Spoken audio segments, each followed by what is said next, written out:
Stay with me, remain here with me, watch and pray,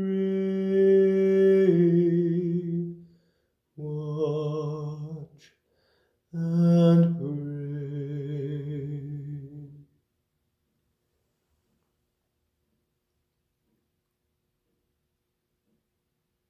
So they took Jesus, and carrying the cross by himself, he went out to a place that is called the place of the skull, which in Hebrew is called Golgotha.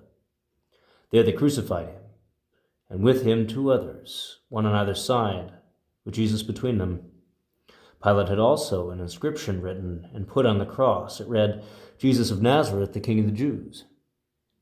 Many of the Jews read this inscription because the place where Jesus was crucified was near the city, and it was written in Hebrew, in Latin, and in Greek. Then the chief priests of the Jews said to Pilate, "Do not write, the King of the Jews, but this man said, 'I am the King of the Jews.'" Pilate answered, "What I have written, I have written." When the soldiers had crucified Jesus, they took his clothes and divided them into 4 parts, one for each soldier. They also took his tunic. Now the tunic was seamless, woven in one piece from the top. So they said to one another, "Let us not tear it, but cast lots for it to see who will get it." This was to fulfill what Scripture says, "They divided my clothes among themselves, and for my clothing they cast lots." And that is what the soldiers did.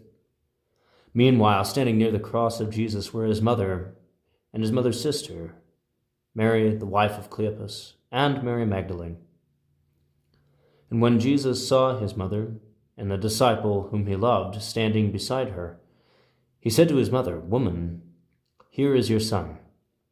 Then he said to the disciple, "Here is your mother." And from that hour the disciple took her into his own house. After this, when Jesus knew that all was now finished, he said, in order to fulfill the Scripture, "I am thirsty." A jar full of sour wine was standing there, so they put a sponge full of wine on a branch of hyssop and held it to his mouth. When Jesus had received the wine, he said, "It is finished." And he bowed his head and gave up his spirit.